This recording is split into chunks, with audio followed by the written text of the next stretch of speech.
I'll be covering the diseases of the external ear in this video. So the external ear consists of two important parts, the pinna and the external acoustic meatus or the external auditory canal. They both mean the same thing. So first, coming on to the pinna, you have congenital diseases, traumatic diseases and inflammatory diseases. Congenital are due to malformations or improper formation of organs due to genetic defects, and there are specific genes associated with the growth of ear which are very detailed, uh, given in any textbook. So I'll be just giving a basic idea of how to go about studying this and a few important points here and there, so that you can quickly read through all the important path diseases of the external ear and get done with it very quickly. So before going on to the congenital disease of the ear, you need to know a little bit of the development of the ear. So this is the developing embryo, and you see this 1 2 3 and 4 5 6, they're actually the first and second pharyngeal cleft. So this is the first pharyngeal cleft, this is the second pharyngeal cleft, and these 1 2 3 4 5 6 are known as hillocks. So these hillocks are arranged in this pattern over here in A. This is going to be developed into this pattern which you're going to see in E. So you can see which part of the which hillock corresponds to which part of the ear, and any problem in any of the hillock will create a problem in the final form of the ear. So examples are given over here clearly. So when you have a problem with hillock 4, this is how your ear is going to look. Your fourth hillock is over here, so you're going to have a problem in this area. So it's very easy once you know how the ear develops to understand all the congenital deformities. Please know that each of these deformities has a specific name to it which you might need to memorize, but you need to work on that. I'm not going to be naming everything, the video will become too long. Moving on to traumatic injuries. So trauma can be due to either a sharp weapon or a blunt weapon. So a laceration is caused by a sharp weapon, and you can see the cut over here. So that is the first type of disease. The second one is the hematoma. Hematoma is nothing but accumulation of blood in the spaces between the cartilage and the skin of the ear. So it is due to blunt force applied to the ear, very common in physical sports, physically fighting sports involved athletes like boxers. And when you have repeated hematoma formation, you have something called cauliflower ear. The cartilages are damaged and there's only pure blood accumulation over here, and this is very common in MMA fighters. Few of them, you can just see the google their names and you will see they have a cauliflower here. It looks like a cauliflower, so they've just named it like that. Finally, inflammatory conditions. So a laceration may proceed to become a perichondritis. Perichondritis, the name itself explains half the disease. So there is a inflammation of the cartilage due to exposure to microorganism due to the laceration. Usually this is not going to occur because your cartilage is well covered by skin and there's a lot of protection around it. But when there's a laceration, your cartilage is exposed and various microorganisms can go sit there, causing it to become causing inflammation to set in, and that causes problems for us. So that is perichondritis, and this I want you all to go read about this very interesting condition over here. Chondrodermatitis nodularis helicis. I'm not going to talk about this in this video. Please read about it and comment it. We'll have a discussion in the comments box. So that will be your important diseases of the pinna. Please note that most important thing which you need to work on is the congenital diseases, which are quite commonly asked. Moving on to the external acoustic meatus. So it's going to have a congenital disease, traumatic disease, inflammatory disease, tumors and miscellaneous. Of this you need to focus a lot on inflammatory diseases.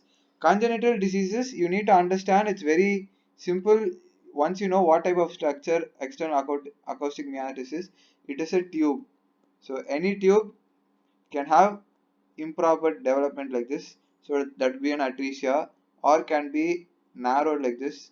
That's going to be a stenosis, and it can have various other problems uh, which will make sure it doesn't work like a tube. So those will all come under your congenital conditions. So this would be your, you have atresia, that is failure of opening of the tube. I'll just highlight it over here. So and then there are different types of atresia. Then there's sinus where there's an extra opening which is not necessary. So these are the grades of atresia. Stenosis, then following to atresia. So here it's narrowed, further narrowed, no opening, no ear at all. So that will be a grading of your stenosis and atresia. Not very important. Moving on, trauma. You're going to have laceration of the middle ear, or laceration of the external auditory canal. I'm sorry, not middle ear. So moving on, that is very straightforward. Inflammation. Now you're going to have inflammation of the external ear. So it is known as otitis externa, also commonly known as Wimmer's ear. So what it's going to do is, it's going to cause an inflammatory response leading to vasodilation, and it's going to cause otalgia maybe and conductive hearing loss. This is all that you need to know, and please note that this inflammation is a cause of various microorganisms. So I put that in the next picture. So the various microorganisms which can affect your external ear: bacteria, fungal, and eczemaoid and herpes zoster. So various bacteria like Pseudomonas aeruginosa and some fungi, mycotic fungi, and then eczema and herpes zoster virus are all going to show signs on your external ear. So very important, it causes acute otitis externa or swimmer's ear. So that would be a basic idea. You need, there is a lot more details which I'm not covering in this video. Please go read about that. But this is all about inflammation of the external ear. Moving on to tumors. So I put the tumors as a table over here. If you know the normal type of epithelium present in the ear and the embryology, I'm pretty sure all tumors will be very simple. It's either going to be a squamous cell carcinoma, basal cell carcinoma, or malignant melanoma, which can uh, present itself on any surface of skin, and ear is also has skin. So those are the malignant tumors. There are other not so important benign and pre-malignant tumors which you can go through. Just pause the video and read it fully if you are interested about that. I'll just zoom it a little more. Yeah, you can pause right here and read about this. And your final thing would be your foreign objects. So yeah, I put miscellaneous. You can add one more thing over here, which is your cerumen impaction.